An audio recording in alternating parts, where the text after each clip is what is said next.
We're very excited to be here today with Angela Poling, whose new book, Town of Vision, is about Kelly Poling and his murals.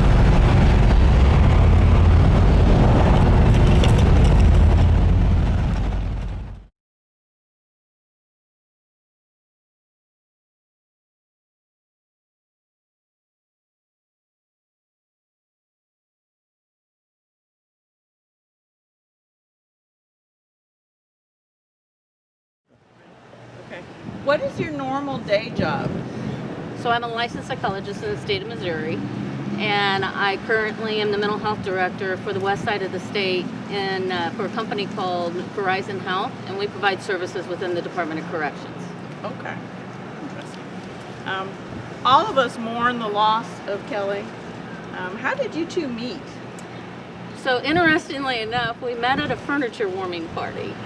That was our furniture warming. That was our first encounter. Later on, we came across each other down at Table Rock Lake with mutual friends, had a houseboat, and started dating from there. Wow. So what made you write the book? So I think another way to keep his legacy alive, but in this particular situation, I think it was more important for me to be able to give something back to my children. And this has afforded me the opportunity to be able to have something that's set in stone for a very long time. It's in the Library of Congress. So I'm very, very honored that we were able to get it to this point. And in the library here, too. And the library here, which is copies. Actually more important. Do you know how many murals that Kelly painted in total? Total 61, and just outdoors. The number for his indoor murals, I don't have. I'm sure that they are, wow. You know. How many in Chillicothe did he do? 24. 24. A couple more if you count the ghost signs, but I did not include those in the book. Okay. Do you have a favorite mural that he did? You know, a lot of people ask me that, and you know, I think there's something special about each one of them. But if you were to ask me, it was probably his first and his last one. First one just because it started this program back in 2000. The last one because he's in it. What was the first one? The El Toro mural. The El Toro, okay. Can you tell us some about the process that Kelly went through when she was taking on the project?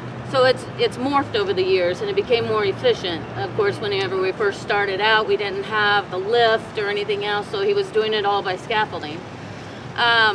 You know, one of the things that he got really good at doing is working with systems. And in all towns, almost all towns, you had a committee that was in charge of the mural project and whatever that was happening. So we would go and meet with them first, find out what their thoughts were. And then he spent a lot of time, no matter what town it was, in the library and at museums, trying to grab a historical view of what they were wanting. He would do multiple sketches and send them to the committee. They would want to meet periodically, and we would go back and meet with them about the process and where we were. And once they said it was a go, then Kelly would start that process. What kind of research did you do for this book? Spoke to a lot of people.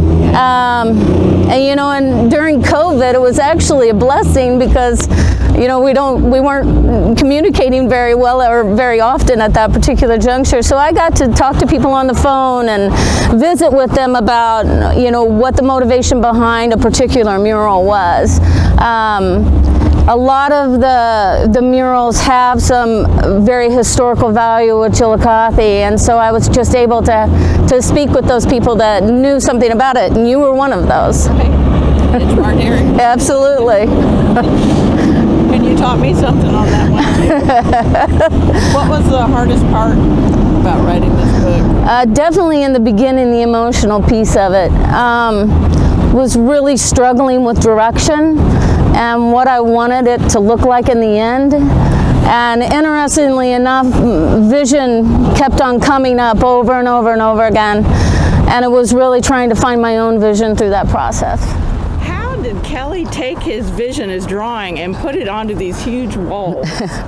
So it's kind of a two-step process. After he came up with the design on his paper, just freehanding it based on pictures that he would put together, then he would go to a computer program and it would present like a grid process. And so whenever he would get up there, he would do his measurements and calculate for the larger scale.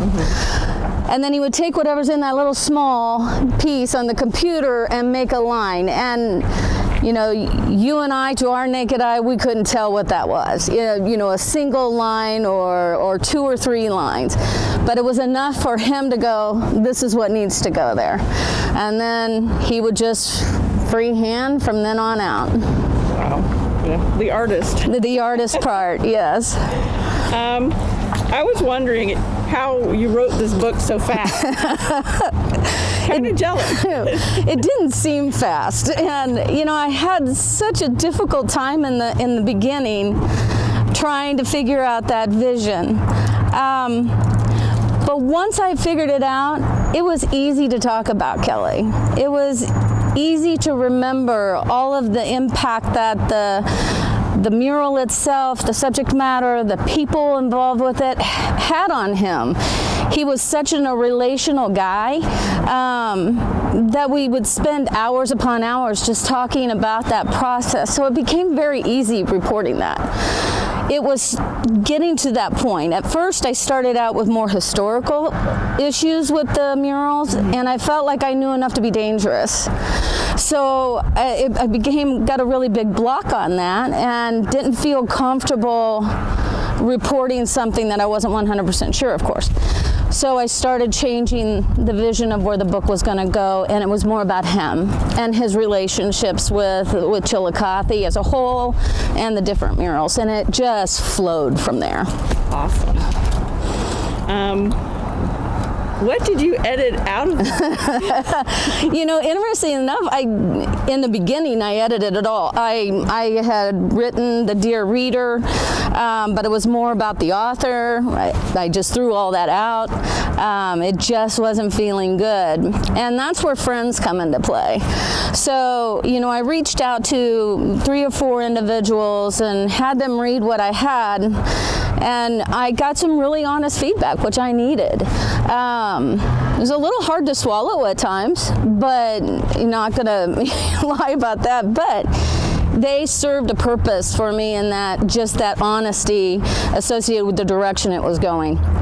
At that particular juncture, I probably had half the book written and about the author, and I threw it all out. Wow. And then I started again. Are you planning on writing any more books? A lot of people have asked me that, because especially other towns. So maybe in the future, do the 61 murals. Maybe a separate book for out of town, since I've already done this one. As time has gone on over the last couple years, when people reach out to me and say I have one of his pieces, I make a note so I know where his art's at. And I can reach out to them and say, if you ever, I would love to have it back or purchase it back. I just want them to enjoy it. But if it doesn't find a home later, I would love to be that home. My family would love to be that home. Good to know. The price of the book goes to a new nonprofit called the Kelly Pulling Arts District. Could you tell us some more about this group? Absolutely.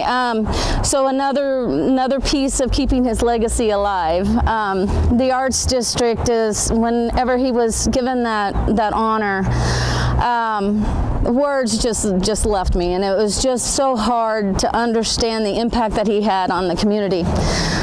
Even though I knew it, for him to be honored in that fashion. So I wanted to create something to be able to give back to the community. So the Kelly Pulling Arts District nonprofit was developed to promote and educate Chillicothe in the arts, to give back as much as we can, and we have some great things planned. Just wish COVID would cooperate a little bit, but we're patient. That's okay. We can wait. Just some great things are going to happen. I have good feeling. be excited to see that. Yes. How can people get a copy of your book? Sure.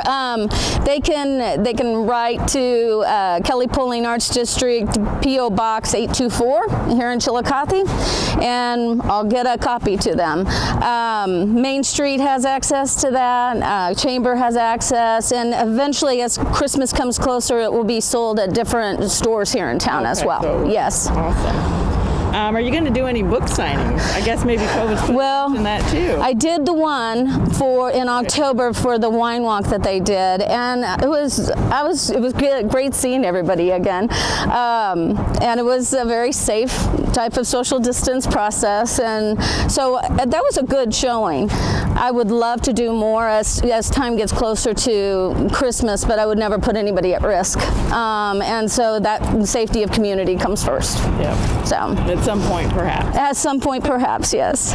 Do you have any advice for others who are writing books or trying to follow their dreams in general? Don't give up. You know, Kelly was really big on vision. He could see something that nobody else could see, but he felt it. So maybe you don't have the ability to see what other people can see, but you can feel it. And so if you do, don't give up on that. You know, you're never too old and you're never too young to start, and follow a direction, and if it's meant to be, it'll happen. Very good. Is there anything else you wanted to share with us? You know, first of all, I want to thank the sponsors of the book and the community as a whole. The outpouring of interest in the book has been phenomenal. And again, all the proceeds go back to the district. I don't get any personally. I get the luxury of being able to see the community's love for Kelly. I'm excited to announce that around the Christmas parade, we will be having coloring books coming out. Oh, that is So, you know, think about that whenever Christmas comes around. You know, everybody has little kids roaming around, but we took about 16 of the murals, and Scott Rule is assisting me with this, and I just actually saw almost the final proof, and it looks great. So I'm hoping for great things to come of that as well. And we'll find out where those are for sale. Yes, I hope if the event happens at the end of the parade here at the Cultural Corner, I hope to be here. Haven't heard yet what's going to happen with that with COVID. But yes, this is going to be the same process, how to get a hold of them and those types of things. Some of the schools here in town have loved the book, and I'm hoping to go to the younger schools to see if they'd be interested in some of them as well. That's great. Thanks. Well, we really appreciate you coming out and doing this unusual program with us. Thank you very much for the invitation, the opportunity to talk about him. Well, I thought it was great to talk about him in front of some of his work. Thank you very much. I appreciate it. Me too.